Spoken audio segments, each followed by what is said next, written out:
आपको सीधा the radio festival के 6th एडिशन के थ्रू आपके फेवरेट आरजेस को आपके सामने लाएंगे और उन्हीं से हम सुनेंगे नई नई कहानियाँ, वो कैसे उन नई कहानियाँ लाते हैं आपके बीच. So for this session, we have a very interesting format for all of you guys. So we're gonna call our favorite RJs, which you all are really aware of, and we are going to give them a prompt live on stage, and they'll make a story out of it live on stage. I'll call them one by one, and I want all of you to give a huge round of applause for them. So I'm gonna call our RJs. We have RJ Akriti with us from Big FM. Keep clapping till they come on stage. And then our own love guru, RJ Rahul Makin. The king of music, RJ Sachin. RJ Vizdan from Radio Mirchi. And last but not the least, our moderator, Mr. Deshraj Singh. मेरा नाम देशराज है, radio से पुराना संबंध है, radio का पुराना सिपाही हूँ, बहुत साल से काम किया, बहुत सीखा, बहुत सिखाया और अब यहाँ सीखने आया हूँ. आज का जो सेशन है बड़ा मज़ेदार है, आरजे लाइव, यानी हम इनको एक प्रॉम्प्ट देंगे, क्यों देंगे, उसके बाद ये स्टोरी डेवलप करेंगे. ये अपने आप में बहुत ही ज़बरदस्त स्टोरी टेलर हैं, इनको कुछ सिखाने की आवश्यकता नहीं है, लेकिन यहाँ पर ये बैठ के अपने टैलेंट और हुनर को दिखाने का पूरा प्रयास करेंगे. मेरे मोबाइल के पिटारे में जो है 5-6 सवाल हैं जो मैं अभी आपके सामने प्रेजेंट करने वाला हूँ. ये लोग परिचय का मोहताज नहीं है और मैं सिर्फ इतना ही कह सकता हूँ कि पिछले फेस्टिवल में हमने बताई थी बात कि हमारे जो आरजेज हैं भारत में पहले सेलिब्रिटीज़ हैं. जब 2005-6 में कमर्शियल एफएम का बोलबाला हुआ था ऑल इंडिया रेडियो के बाद 2003 में, माफ़ कीजिएगा, तो पहले हम सर से अभी हमने जाना था पहले सेशन में ऑल इंडिया रेडियो के बारे में, लाइव किस तरीके से जो है राजपथ पे अनाउंसमेंट हुई हैं. लेकिन जो युवा यंग आदमी जिसके हाथ में मोबाइल आ गया था, जो लीड पे लगा के आप सुनते थे, मैं कॉलेज में पढ़ता था और हम लोगों की ज़िंदगी में केवल यही लोग थे जो हमारा गम हम इनके सामने हल्का तो नहीं कर पाते रहे, लेकिन ये हमारे गम को समझ के हमें जवाब भी दे देते थे. तो एक ज़माना था वो जहाँ से वो स्टार्ट हुआ था. भाईचारा दोस्ती तो गली मोहल्ले में भी थी, कॉलेज में भी थी, इनसे भी थी, लेकिन इनसे मिलना नहीं हो पाता था. आज अब मिलना सोशल मीडिया की वजह से, इसी मोबाइल की वजह से आसान हो गया है. चाहे वो आरजे के लिए कहें या श्रोता के लिए कहें, मोबाइल ने बहुत महत्वपूर्ण भूमिका निभाई है. तो मैं मोबाइल से ही पढ़ता हूँ. ये पहला जो क्यू है आरजे आकृति के लिए है. मैं पढ़ता हूँ. ऐसे ही होता है जो क्लास में इधर उधर होते हैं ना, उनसे सबसे पहले सवाल पूछा जाता है. नहीं, ये सवाल क्योंकि मैंने पहले ही सोच लिया था कि किस किस के लिए क्या होना चाहिए. ये क्यों ये है कि शोले फिल्म का एक नया वर्जन आया है. कौन सी फिल्म का? शोले फिल्म का एक नया वर्जन आया है और इस नए वर्जन में अमिताभ बच्चन और जया बहादुरी की शादी हो जाती है. लेकिन गब्बर अभी भी जिंदा है. अब आप स्टार्ट करें. शादी हो जाती है तो गब्बर जो है अभी पूरा तैयारी कर रहा है कि अब ये जो शादी है मुझे ये ख़त्म करनी है और जो जया है वो मेरी हो जाए, क्योंकि अब उसे बसंती में कोई इंटरेस्ट नहीं है. तो अब वो जया से चाहता है कि इन दोनों का ब्रेकअप हो तो शादी तोड़वा दूं और मैं इनके साथ हो जाऊं. तो अब जो अमिताभ बच्चन हैं वो पूरी कोशिश कर रहे हैं कि वो कुछ रिझाते रहें. वैलेंटाइंस वीक भी चल रहा है तो ये भी सोच रहे हैं कि यार आज मैं उन्हें किस डे सेलिब्रेट कर लूँ, कल वैलेंटाइंस के लिए थोड़ी और तैयारी कर लूँ. तो अब ये तैयारी वो कर रहे हैं, गए हुए हैं एक जगह पर कि पूरी की पूरी मैं लाइटिंग्स और बैलून्स वगैरह लगा के थोड़ा जया को इम्प्रेस करूँगा. जहाँ पर वो पहुँचते हैं वहाँ उन्हें जाकर पता चलता है कि गब्बर ऑलरेडी उस जगह को बुक कर चुके हैं. तो बड़ा डिसअपॉइंटमेंट होता है उन्हें कि अरे यार अब मैं क्या करूँ, क्योंकि Jaya is like she likes lavish things and मैं ऐसी किसी छोटी मोटी जगह पे जाऊँगा उसको अच्छा नहीं लगेगा. अभी वो बहुत परेशान है तो अब उसके दोस्त के पास जाता है जो हमेशा हेल्प करते हैं. कौन है दोस्त? वीरू को ढूंढते हैं कि वीरू यार मेरी शादी के बाद से तो गायब हो रखा है. तो वीरू को कॉल लगाते हैं और बोलते हैं कि कहाँ पर है यार तू. कहता भूला तो तू मुझे है, मैं तो तेरे आसपास ही रहता हूँ, तू ही जया में घूमा रहता है, डूबा रहता है. तो फिर बाद में इन दोनों की थोड़ी झगड़ा वगड़ा होता है कि चल कोई बात नहीं. होता ना अक्सर शादी के बाद बड़ा प्रॉब्लम हो जाता है दोस्तों के बीच में कि तू मुझे टाइम नहीं देता. तो वो झगड़ा होता है दोनों के बीच में एंड फाइनली डिसाइड होता है कि मिलते हैं. अब वीरू एक बहुत ही अच्छा आइडिया लेकर जाता है अमिताभ बच्चन के पास और आगे स्टोरी कौन फॉरवर्ड करेंगे। देखिए वीरू तो इसमें था नहीं, लेकिन मैं संगीत के सौदागर और म्यूजिक किंग से कहूंगा कि वो आगे इस बात को बढ़ाए। ये स्टोरी चलनी चाहिए, मेरे रुकनी नहीं को चाहिए। एक्चुअली आकृति की बात सुनते सुनते ना एक आइडिया आया कि इसमें एक बहुत ही सिंपल सी एक कॉन्स्पिरेसी थ्योरी हम इसमें ऐड कर सकते हैं और वो एक मॉडर्न डे अडेप्टेशन बन जाएगा। सो गब्बर ने सिर्फ एक काम किया, उसको पता था कि वो किसी भी बारूद गोली से इनको कभी नहीं हरा सकेगा।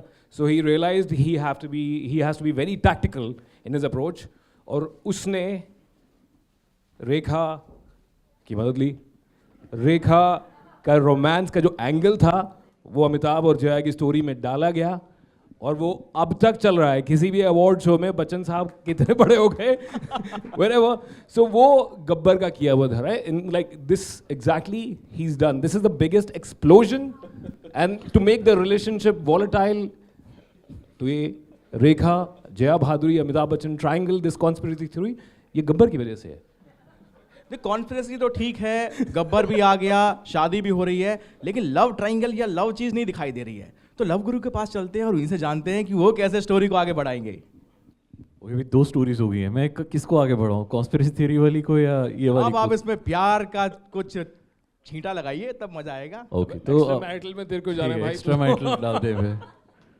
तो यहाँ पे क्या होता है कि अब वैलेंटाइंस वीक चल रहा है, तो उन्होंने सोचा कि अब क्या किया जाए, और रेखा भी ऑब्वियसली अब बीच में आ गई हैं, तो they decide to make it Yash Chopra style, और वो अपना हनीमून के लिए स्विट्जरलैंड चले जाते हैं। और जैसे ही वो वहाँ पहुँचते हैं, वो देखते हैं वहाँ पे कि द ब्यूटीफुल कपल जो उन्होंने अपना स्वीट बुक करवाया हुआ है, उसके बिल्कुल साथ वाले रूम में वहाँ पे रेखा है। उसी का साथ वाला रूम में रेखा ने वो रूम लिया हुआ है। एंड अब यहाँ पे गोविंदा वाला एंगल आ जाता है, साजन चले ससुराल वाला।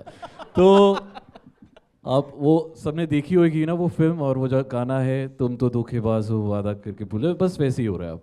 तो गाने के एक टप्पे में, एक अंतरे में वो वहाँ जा रहे हैं, फिर साथ वाले रूम में जा रहे हैं, फिर इस वाले रूम में जा रहे हैं, फिर बोलते हैं अभी बाथरूम करके आता हूँ, फिर दूसरे वाले रूम में जाते हैं। तो इसी तरीके से पूरी रात निकल जाती है। एंड अब आगे क्या होता है वो हमारे अगले पूरी रात निकल जाती है, यानी रात में कुछ हुआ है। तो रात में क्या हुआ है और क्या कॉन्स्पिरेसी है, हमारे आरजे विजदान से पूछते हैं।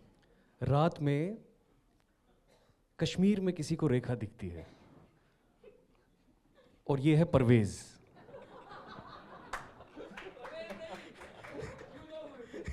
परवेज को रेखा दिखती है, लेकिन परवेज को रुबीना में रेखा दिखती है। और ये ऐसा ही अनरिक्वेटेड लव है, क्योंकि परवेज ने अपनी मोहब्बत का इजहार एक चिट्ठी में किया और रुबीना उसको फाड़ दी गई। ये परवेज की रेखा उसको मिली ही नहीं, और उसे इतना गुस्सा आया कि उसने अपने दोस्त एजाज से कहा कि तुम इसको मार दो। एजाज भी कोई अच्छा इंसान तो था नहीं, लेकिन उसको 10 लाख रुपए की जरूरत थी। तो एजाज ने कहा मैं रुबीना को मार दूंगा, 10 लाख रुपए का इंतजाम तुम करो। उसने कहा ठीक है, रुबीना की लाश ले आओ और 10 लाख रुपए ले जाओ। 2 दिन गुजरे। एजाज रुबीना की लाश लेते हुए परवेज के घर आया, 10 लाख रुपए लिए, और परवेज खुश हो गया। परवेज ने लाश का चेहरा नहीं देखा, बस लाश देखी और उसको 10 लाख रुपए दे दिए और कहा जाओ इसे कहीं दफना दो। एजाज गाड़ी में लाश लिए चल रहा था, तो उसे सीआरपीएफ वालों ने रोक लिया। कश्मीर में नाके हर कुछ किलोमीटर के बाद आपको मिलेंगे, और एक इसी नाके पे पुलिस और सीआरपीएफ के एक नाके ने उसको रोक लिया। लाश थी और एजाज को गिरफ्तार कर लिया। एजाज पुलिस स्टेशन पहुंचा। पुलिस स्टेशन में एजाज ने पुलिस वाले से कहा मैंने कत्ल नहीं किया है। तो लोगों ने पूछा कि तुम झूठ बोल रहे हो, ये लाश कहां से आई है? उसने कहा लाश को मैंने कत्ल नहीं किया। वो अपनी बात पे अड़ा रहा। तो पुलिस वाले परेशान हो गए, बोला इसे लॉकअप में बंद करो और लाश को पोस्टमार्टम के लिए भेज दो। लाश पोस्टमार्टम होके आई और लाश में पता ये चला कि इसको किसी ने स्ट्रैंगुलेट करके, फांसी पे चढ़ा के या चाकू से नहीं मारा है। इस इंसान को, इस लाश को जहर दे के मारा गया है। लॉकअप में एक ओल्ड, जिसके 6 महीने बचे थे रिटायरमेंट पे, पुलिस वाला इंटरोगेशन कर रहा था और इतने डंडे एजाज को मारे कि एजाज ने सच बोल दिया। अब सच क्या था ये सुनिए। एजाज जब रुबीना को कत्ल करने गया, अच्छा इंसान तो नहीं था लेकिन इतना बुरा भी नहीं था, तो जब कत्ल करने गया तो उसके हाथ कांपने लगे, तो वो रुबीना को कत्ल कर ही नहीं पाया। लेकिन 10 लाख रुपए की ज़रूरत थी और लाश का इंतज़ाम करना था। वो जल्द से वापस गया और कब्रिस्तान गया। कब्रिस्तान में एक जनाजा पढ़ा जा रहा था। जनाजा पढ़ा जा रहा था, एक हाल फिलहाल में ही जो औरत गुजर गई थी इस दुनिया से, उसका जनाजा पढ़ा जा रहा था। जो ही लोग उसको दफना के चले गए, एजाज ने ये लाश खो दी और वापस निकाली, और इसी को रुबीना की लाश परवेज़ को दिखा के 10 लाख रुपए लिए। लेकिन पुलिस ने जब इसे गिरफ्तार किया और पोस्टमार्टम में यह पता चला कि इसको जहर दे के मारा गया है, तो कहानी में सवालिया निशान पैदा हुआ। सवालिया निशान ये था कि जो ये औरत मर गई थी, इसका जनाजा जो पढ़ा जा रहा था, इसको गांव में नेचुरल डेथ बताया गया था। ये नेचुरल डेथ नहीं थी, ये एक बहू थी जिसको जहर दे के उसके इन लॉज ने मारा था। पुलिस ने एजाज को जाने दिया और 10 लाख रुपए खुद रख लिए। लेकिन वो लाश, वो बहू, उसने किस तरह इस कहानी में आके अपना इंतकाम लिया और खुद को जस्टिस दिलाया। और फिर परवेज को अभी भी रेखा दिखती है क्योंकि रुबीना जिंदा है।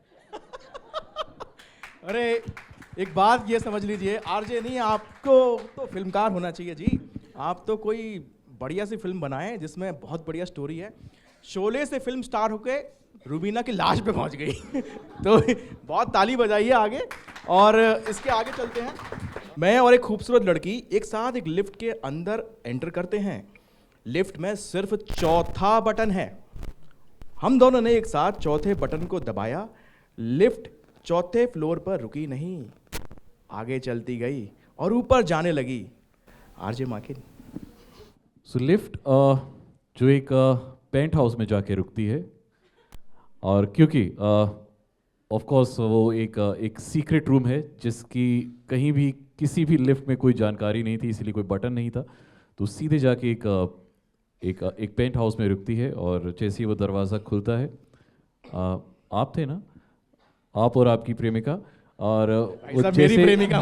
भाई साहब मैं शादीशुदा आदमी हूँ। ओके, आप प्रेमिका, मुझे प्रेमिका नहीं चाहिए। शादी करने के बाद कोई यही प्रेम तो करना कहानी में ट्विस्ट है। नहीं, हमें ऐसा प्रेम नहीं चाहिए। आप और आपकी प्रेमिका जब वो जैसे ही वो पेंट हाउस के दरवाजे से बाहर निकलते हैं, एक बहुत ही खूबसूरत, एक बहुत ही आलीशान स्वीट है जहाँ पे 3 बेडरूम्स हैं और बहुत सारे वॉशरूम्स हैं और लॉट टू प्ले। एंड वो जैसे ही दे आर जस्ट एक्सप्लोरिंग, और भाभी जी बहुत खुश हैं कि आज से पहले वैलेंटाइंस का ऐसा सरप्राइज़ मुझे आपने कभी नहीं दिया है। एंड सर भी थोड़े से हैरान है कि ये सरप्राइज़ तो मैंने भी अपने आप को भी कभी नहीं दिया, ये कैसे, मैंने चौथे फ्लोर का बटन दबाया था, ये पेंट हाउस कैसे आ गया।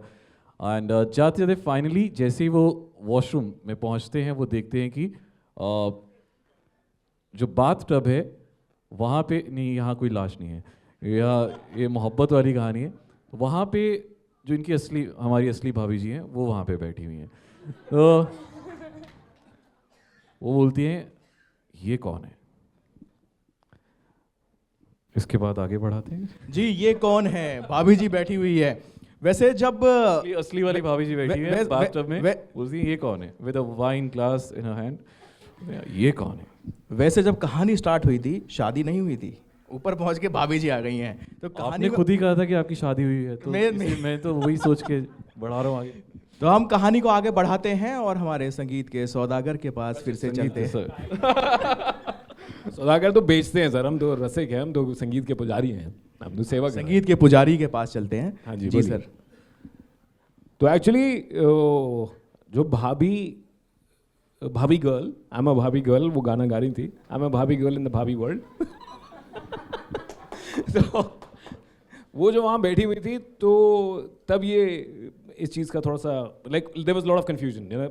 वो देख रही हैं कि ये कौन है और ये पूछ रही है कि ये कौन है। ये जो दोनों के बीच में था एक प्लान्ड मूव था ये। Both the women they knew each other, they had planned this. उसमें लिफ्ट ऑपरेटर और स्टेट मैनेजर, उस बिल्डिंग के जो मैनेजर हैं, उन सब लोग इन्वॉल्व थे। And one of the things, this guy जो इस कहानी में आप हैं, वो उसको लगता था कि ज़िंदगी अब शादीशुदा हो गई तो उसमें कोई एडवेंचर नहीं है। आप में से कोई है जो शादी में लग रहा है एडवेंचर नहीं है? Okay, she planned that move, the wife planned that move कि this beautiful very hot looking lady अचानक से फिर उसको पेंट हाउस में, और उसकी एक्सपेक्टेशन कहाँ से कहाँ चलती जा रही है। तो बाथटब के साथ में जो वो बैठी हुई हैं, तो bathtub was filled with soap and like rose petals, and साथ में छोटा सा फूलों से ही लिखा गया था हैप्पी वैलेंटाइंस डे सरप्राइज। तो उन दोनों ने एक ये सरप्राइज दिया था एक उस चीज़ का।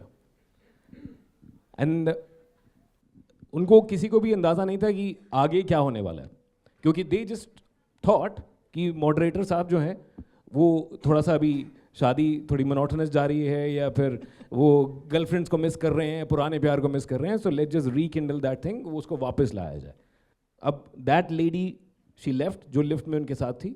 अब वहाँ पर हस्बैंड वाइफ दोनों मौजूद थे, बट उनको ये इस बात का हरगिज़ अंदाज़ा नहीं था कि उस पेंट हाउस में कोई एक तीसरा भी मौजूद था जिसके बारे में किसी को मालूम नहीं था। क्यों जी। सर? अब ये कहानी को हम कश्मीर कहानी को कश्मीर ले जाना चाहते हैं, लेकिन कहानियाँ बहुत है, मिनट कम है, तो जितनी मिनटें हैं उसी में समाप्त करेंगे। और हमारे पास 2 और प्रॉम्प्ट रहेंगे आप लोगों के लिए, तो प्लीज़ आप कश्मीर ले चलें हमें फिर से, और कुछ कॉन्स्पिरेसी कुछ बताएं। अगर इस कहानी को कश्मीर लेंगे तो ये पेंट हाउस और 4 फ्लोर की बात नहीं हो सकती। हमारे घर 3 फ्लोर्स पे ख़त्म हो जाते हैं क्योंकि चौथे फ्लोर पे बर्फ़ गिरती है, और अगर आपके यहाँ रूफ़ नहीं होगा तो बर्फ़ उस घर को धंसा देगा। बट कहानी को कहीं यहाँ ले सकते हैं। क्या आप चौथे फ्लोर की बात क्यों की आपने? इंसान को कभी कभी ऐसा लगता है कि ज़िंदगी में वो अगर शादीशुदा हो, और मेरी शादी मैजिक रियलिज़म जिस तरह होता है, तो उसमें आप कहानी सच्ची अपनी लाइफ से भी उठा के उसको तोड़ मरोड़ के पेश कर सकते हैं। तो मैं यहाँ उसका सहारा लूँगा। तो 4 फ्लोर्स का कॉन्सेप्ट शादी के बाद बहुत अच्छा रहता है। ये कहानी विजदान की है, यानी मेरी कहानी है।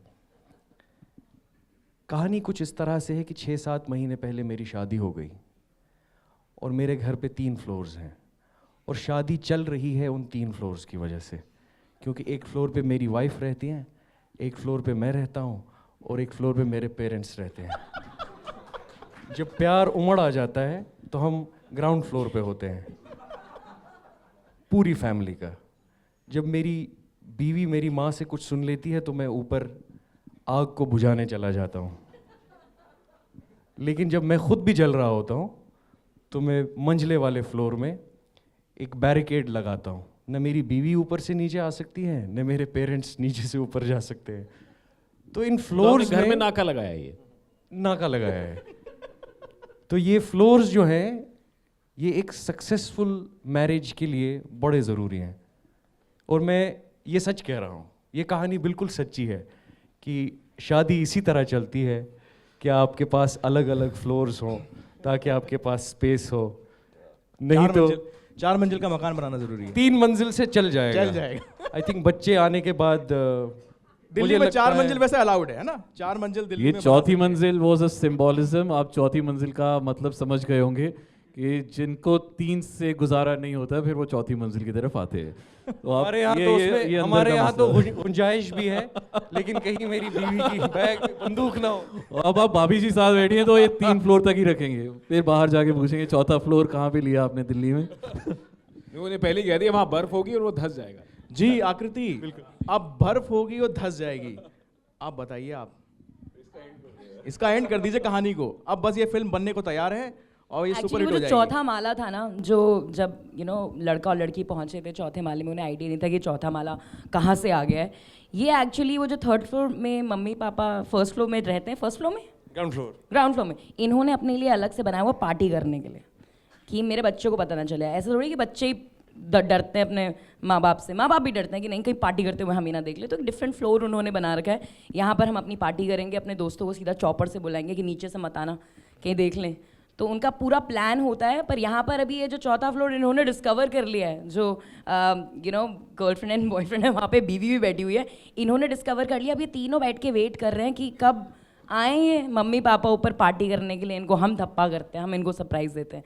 अभी एकदम तैयार व्यार होके जो मम्मी पापा हैं कि आज मैं अपनी बहू का परफ्यूम चोरी करके लेकर आई हूँ, बड़ा महंगा वाला है, लगा लगा के आज पार्टी के लिए तैयार होके ये अपने 4थे माले की तरफ पहुँचते हैं और सोचते हैं कि आज हम पार्टी करेंगे। देखते हैं रास्ते में कि अरे आज हमारे बच्चे भी नज़र नहीं आ रहे, पता नहीं कहाँ जा रहे हैं। चलो ठीक है, कोई बात नहीं, और भी अच्छा है, हम जोर लाउड पार्टी करेंगे, आज बहुत अच्छी पार्टी करेंगे। जैसे वो ऊपर पहुँचते हैं, उनको उनके बच्चे नज़र आते हैं, जो तीनों सवाल लिए बैठे हैं कि हमें तुमने कभी पार्टी नहीं करने दिया और आज खुद पार्टी कर रहे हो। तो फिर माँ बाप बोलते हैं कि देखो, हमने बहुत टाइम बाद रियलाइज़ किया सोशल मीडिया आने के बाद की लाइफ भी होती है एक अपनी। हमने तो पूरी ऐसी बिता दी लोगों के 4 लोगों के सुनने पे, लेकिन सोशल मीडिया के बाद से हमें पता चला कि अपनी लाइफ भी बहुत ज़्यादा इंपॉर्टेंट होती है। दैट्स वाई बेटा वी आर रियली सॉरी, एक काम करते हैं, सारे मिलकर पार्टी करते हैं। आओ बेटा, निकालो, क्या लाए हो तुम? नहीं लाए तो मैं लाया हूँ, कुछ निकालो, चलो। And that's how the story ends.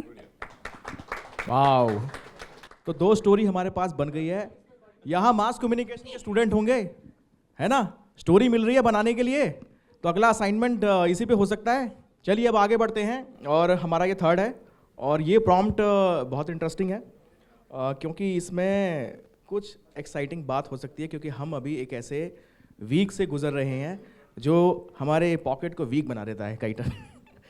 तो मेरे दोस्तों ने मेरे लिए वैलेंटाइन डे पर एक ब्लाइंड डेट फिक्स की, और मैं बहुत एक्साइटेड होकर इससे मिलने गया। पर सचिन जी, मैं अच्छा एक्चुअली पहले मैंने ये काफ़ी बार किया, मैं तो भाग जाता था वहाँ से, मतलब दूर से देखता था, पता लगा कि okay she is not my type, so let's just run away. It was quite a cheesy thing. Okay, दोस्तों ने ब्लाइंड डेट ऑर्गेनाइज की और बस। सो ब्लाइंड डेट जो ऑर्गेनाइज की गई वो एक it was a place of my choice. मुझे शौक था कि अब कोई ऐसी जगह हो जहाँ पर दे गुड कैफ़ेज, बुक स्टोर्स, तो यहीं पास में खान मार्केट है, उससे अच्छी जगह क्या हो सकती है। तो एक मोडस ऑपरेंडी तय किया गया कि उस ब्लाइंड डेट से मिलते हैं, और अगर वो ब्लाइंड डेट उस तरह से नहीं जा रही है जिस तरीके से सोचा है, तो there should be some backup plan. क्योंकि जैसे रेडियो में भी हम सोचते हैं कि इन केस इस इंटरव्यू में ये सवाल का जवाब नहीं मिला तो फिर दूसरा सवाल क्या होगा आपके पास। सो एक मोडस ऑपरेंडी तय किया गया कि हम करेंगे क्या उस ब्लाइंड डेट में। तो कुछ चीज़ें इंप्रेस करने के लिए कि एक बुक शॉप में जाएंगे, वहाँ से कोई किताब खरीदनी नहीं है, वो कोई गालिब या मीर की कोई किताब निकाली जाएगी, उसका कोई शेर पढ़ा जाएगा और उसको वापस रख दिया जाएगा। अगर वो लड़की उसमें इंप्रेस हो जाती है तो it's fine, otherwise we'll go on to English literature या फिर किसी और प्रादेशिक भाषा का इस्तेमाल किया जाएगा। चूँकि मैं फोटोग्राफर भी हूँ तो मैंने साथ में ये भी सोचा कि अपना मैं कैमरा कैरी करता हूँ, कि नॉर्मली तो ये फ़ोन पे सब लोग फोटोग्राफ खींच रहे हैं, मैं उसका एक पोर्ट्रेट खींचूंगा, और उसका एक बड़ा खूबसूरत सा पोर्ट्रेट खींचा। और ये मोटस ऑपरेंडी अगर काम कर जाती है तो ठीक है, नहीं तो फिर we'll go on and try some other things. पता लगा कि वो ब्लाइंड डेट में सच में she was a literature fan.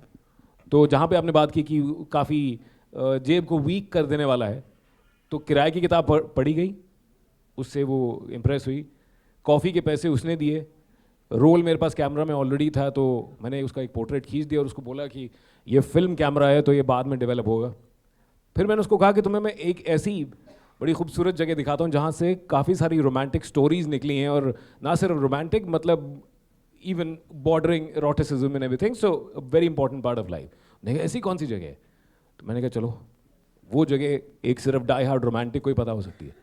सो मैं उसको रोड क्रॉस करके सामने सुजान सिंह पार्क में लेके गया, और वहाँ पर ग्राउंड फ्लोर पे खुशवंत सिंह साहब का वो अपार्टमेंट, जो बिल्डिंग उनके फादर की डिज़ाइन की हुई, वहीं पे वो रहा करते थे। तो उन्होंने देखा कि खुशवंत सिंह साहब यहाँ रहा करते थे। मैंने कहा जी ये उनका घर है, और वहीं पे अब उनकी फैमिली एक है जो कुछ चीज़ें रन करती है, कुछ भी। So that's how that very hot blind date turned out to be the real date. And in real life, she became my wife, actually. Yeah. Actually. तो ये तो कहानी इन्होंने एंड कर दी। कहानी खत्म ही कर एक दी। कहानी खत्म नहीं हुई है बॉस। इसको आगे नहीं बढ़ाया जा सकता। शादीशुदा लोगों की हर कहानी के एंड में वो आके बीवी पर रुक जाती है। लेकिन कहानी का वजन बढ़ाया जा सकता है, कहानी में और ट्विस्ट लाया जा सकता है, और लाने के लिए चाहिए होते लोग जिनके दिमाग में हो अच्छी बातें। तो मैं चलता हूँ, हालांकि अभी तक उन्होंने हमें जो बातें बताई है वो कॉन्स्पिरेसी और प्लीज इसी कहानी को जी, आपको आपके बिना तो शादी हो गई हाँ ये सब सूट करता है ना। और एक इश्क परवान भी चढ़ा और अपनी मंजिल तक भी पहुंच गया, लेकिन क्या उसका ये मतलब है कि इश्क करना छोड़ देंगे? शादी हो गई तो क्या उसका मतलब है कि इश्क के दरवाजे बंद हो गए? नहीं, यही इंसान जो आपके सामने बैठा है, जिसकी खूबसूरत आंखें हैं, दरिंदा नहीं कहूँगा इसको, क्योंकि ये इश्क कर रहा है, कोई गुनाह नहीं कर रहा। शादी के बाद भी जब ऑफिस निकलता है तो दाएं बाएं नहीं देखता है, सीधा देखता है। लेकिन उसका ये मतलब नहीं कि सीधे कोई लड़की ना दिखे, सीधे भी लड़की दिखती है और आंखें वहीं लॉक हो जाती हैं। शादी के बाद भी एक ऐसी लड़की से उनको प्यार हो जाता है जिनका ऑफिस बिल्कुल इनके ऑफिस की बिल्डिंग के सीध में पड़ता है। तो ये शो करते करते भी, ऑन एयर होते होते भी खिड़की से उस लड़की को देखते रहते हैं। और लोगों को तो ये लगता है कि जब इश्क की कोई बात रेडियो पे कह देते हैं ना, इश्क ने हमको निकम्मा कर दिया गालिब, तो लोगों को लगता है हाल फिलहाल में शादी हुई है, बीवी के लिए अशार पढ़ रहा होगा, पर मियाँ की नजरें तो आगे बिल्डिंग में लगी हुई हैं। दाद देता हूँ इस इंसान की, जो बड़ा क्रिस्प दिखता है, स्टाइलिश दिखता है, और वजह स्टाइलिश और खुद को क्रिस्प रखने की घर में नहीं है, वो ऑफिस की सीधी वाली बिल्डिंग में है। और अगर इनकी वाइफ मुझे कहीं लाइव सुन रही है, ये बस एक कहानी है।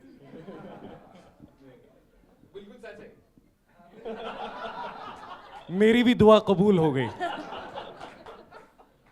राहुल तो आई थिंक आपको कैमरा पसंद है, आपको हटा देते हैं ना, क्योंकि अब तो तीसरी वाली बंदी भी इन्वॉल्व हो गई है, you don't relate to that, right? तो ये उन्हें भी इम्प्रेस करने के लिए सोचते हैं कि चलो मैं कैमरा लेकर जाता हूँ, और उनसे मुलाकात करते हैं। लड़की भी मिल लेती है, क्योंकि आरजे से तो वैसे ही लोग इम्प्रेस हो जाते हैं, and specially like you, so and Rahul of course and you. Then जब मुलाकात होती है तो ये फ़ोटो खींचते हैं उसकी, यू नो एज़ यूजुअल जो इनका पोर्ट्रेट लेने का था। जब ये घर जाते हैं उसे डेवलप करते हैं तो देखते हैं कि पीछे एक और लड़की नज़र आ रही। खींची तो एक ही की फ़ोटो थी, पर दो दो लड़कियां नज़र आ रही। ये कैसे हो गया, ये कैसे हो गया? फिर ये उस लड़की को फ़ोन करते हैं कि यार जब मैंने तुम्हारी पोर्ट्रेट खींची थी तुम अकेली तो खड़ी थी ना? कहती हाँ, only you and me were in that room, you know. And उसके बाद वो घबरा जाते हैं कि यार लड़की दिख रही है, तो मिलते हैं उससे, दिखाते हैं कि ये देख। वो कहते हैं मेरे को तो नहीं दिख रही। अब इनको और परेशानी हो गई कि सिर्फ मुझे दिख रही है और किसी को नहीं दिख रही। अभी कौन सी तीसरी लड़की है जो यू नो स्टोरी में आना चाहती है? इसकी एक बैक स्टोरी है। जो पहली लड़की थी ना, जिससे मुलाकात करी थी, जिसे पत्नी बना लिया था, ये उसकी बेस्ट फ्रेंड हुआ करती थी। And best friends you know कैसी होती हैं, right? They will take care of you, you know, woman to woman. तुम्हारा पति क्या कर रहा है ये मैं बताऊंगी तुम्हें। So it's like that. वो जाने के बाद भी बेचारी एक एक्सीडेंट में मौत हो गई थी, जाने के बाद भी उसका काम था कि वो अपनी बेस्ट फ्रेंड की हेल्प करेगी। And this is that woman जो पूरी सच्चाई पत्नी को बताने वाली है। एग्जैक्टली। एंड नाउ ये इनको नहीं पता है कि ये सारी सच्चाई उधर जाने वाली है। अब ये डर के मारे अपने घर में पसीना पसीना हो रखा है कि मुझे ही लड़की नजर आ रही है, अब मैं क्या करूं यार, कैसे मैं अपनी किसको बताऊं? ये बात किसी के साथ शेयर भी नहीं कर सकता, क्योंकि दूसरी लड़की से मिलने के लिए जा रखा था यार।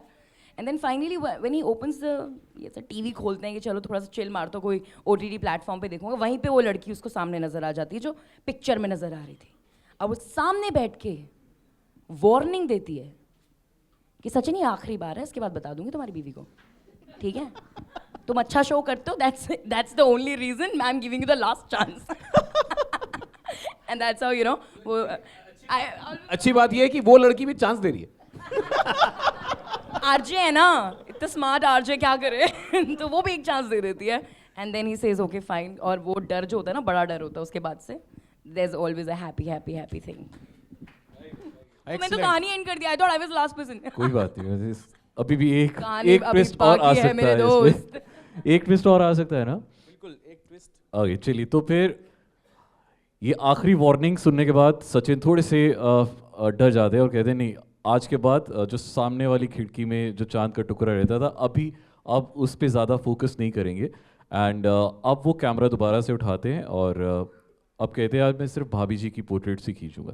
And he takes her out and एक बहुत अच्छी खूबसूरत, वहीं जहाँ वो पहली दफ़ा मिले थे, वहीं खुशवंत सिंह जी की हवेली पे वहीं जाते हैं एंड वहीं पे दोबारा से काफ़ी सारी पोर्ट्रेट्स लेते हैं। एंड क्योंकि being a very conventional photographer और जैसे कि कहानी पीछे से चली आ रही है, फ़ोटोज़ अभी भी डेवलप ही हो रही हैं, तो हम इसे वैसे ही लेके जाते हैं।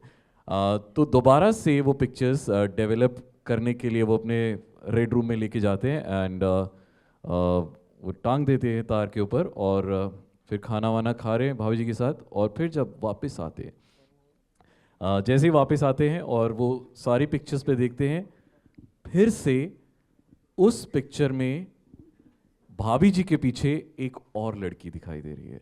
और इस बार ये भाभी जी की बेस्ट फ्रेंड नहीं थी, ना ही ये और कोई एक्वेंटेंस थी, बल्कि कौन थी? ये वो वाली लड़की थी जिसे वो अपने ऑफिस में खिड़की के सामने देखा करते थे। बिकॉज अब क्या हुआ था कि उसने, चलिए आपको दा दीजिए खिड़की से, कोई बात नहीं। जब उसे पता चला कि सचिन भाई फिर से लॉयल हो गए हैं टुवर्ड्स हिज वाइफ, तो she could not digest it और फिर she just jumped over the Cliff. और उसके बाद अब तो दोनों की दोनों भूत बन गई हैं, तो अभी सिर्फ भाभी जी आपकी लाइफ में, सॉरी। लेकिन इस सब में ये सब भूल गए कि ये एक्चुअली खुशवंत सिंह के बहुत बड़े फैन थे और ये उनकी एक किताब द कंपनी ऑफ विमेन के टाइटल को जीना चाहते थे। He wanted company of women, not a woman. और अभी भी ये आरजू शायद इनमें कहीं ना कहीं जिंदा है। तो आज अगर इस सेशन के बाद ये किसी की भी पिक्चर खींचते हैं अपने फ़ोन से, प्लीज़ मत खिंचवाना। नहीं, पर हमारे, पहले तो ताली बजाइए, हमारे आरजेस ने इतनी खूबसूरती से अपनी बात कही है, स्टोरी कही है। अब हम चलते हैं हमारे लोगों के पास जो हमारे यहाँ पार्टिसिपेंट हैं। हम एक स्टोरी लेंगे, तो प्लीज़ रेज योर हैंड्स। हाँ, नोमान। वैलेंटाइन वीक चल रहा है, इसमें एक आशिक है जो अपनी माशूक को इम्प्रेस करना चाह रहा है। एक लाइन वो बोलता है, अगली लाइन आप लोग देंगे। आँख कातिल, नज़र कातिल, चेहरा कातिल, हर अदा तेरी कातिल है। आगे मिसरा आपके पास है। मुझसे किसी ने पूछा है, मैं भी तैयार कर रहा था, इसलिए मैंने कहा आप शायद तैयार कर लें। और उसके ऊपर तेरे दाएं गाल पे काला तिल कातिल है। अब क्या मार ही डालोगे? आए हैं। पर इन सब के बीच में वो कहाँ है एक नाचीज सा दिल, वो एक नाचीज सा दिल जो कभी होता था, जो कभी तेरे ख्याल में धड़कता था, अब कहीं और किसी को देखता है, फिर कहीं और किसी और को देखता है। अब सबके लिए जो ये धड़कता है वो दिल है कातिल। बहुत हो गई कॉफी और पिज्जा, अपनी कुर्सी से हिल और भर इस डेट की बिल। बहुत ही ज़बरदस्त। और हम we are only right time हमारे सेशन के साथ। जी, मतलब बिल्कुल इस एक्चुअली इस टॉपिक से दूर है, लेकिन इस जगह से, और हम कहानी कार स्टोरी टेलर्स के तौर पर बात कर रहे हैं।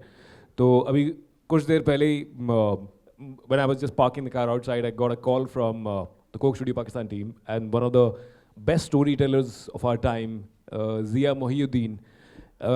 कभी अगर किसी ने उनके नहीं सुना है तो हमारी खुशकिस्मती है, लेकिन अगर नहीं तो जिनको पंडित बिरजू महाराज जी ने एक टाइटल दिया था, मतलब कि एक अगर आप जिस तरीके से कहानियाँ पढ़ते हैं तो उसको आप कथक में जैसे बोलते हैं पढ़ंत, तो जिया साहब ने पढ़ंत के एक स्टाइल को डेवलप किया था। एंड जश्न रेखता जब पहली बार दिल्ली में हुआ था तो यहीं इंडिया इंटरनेशनल सेंटर में था, सामने हॉल में था, और तकरीबन 6 महीने मैंने उसका इंतज़ार किया था क्योंकि पता लग गया था किसी से कि पहले एडिशन में जिया साहब आएंगे। So somebody who is a part of Lawrence of Arabia जैसी मूवीज़, और BBC में उन्होंने नाटक किए, और somebody was always bridging the gap. So that person has just passed away, I think 4 hours back. So one of the greatest storytellers of all time, कि अगर हम जो RJs या कुछ भी हम आप उनके YouTube पे सेशंस देखिए तो he will do an extremely funny story, उसके बाद वो women empowerment पे बात करते हैं, फिर वो कोई एक NRI है जो फिर या कोई जो दूर अपने मुल्क से है उसके बारे में बात करते हैं, then he again comes back to a funny story. So he'll take you on a swing of emotions. So I think to my mind one of the greatest storytellers who've just passed away. So मेरे को लगा कि इस जगह से और अब आज के दिन से उनका ऐसा कुछ शायद लिंक है, तो I think if you can remember and Google Zia Mohiuddin, it'll be really a special thing. Thank you very much आप सभी का, बहुत अच्छे तरीके से आपने आज स्टोरीज बताई।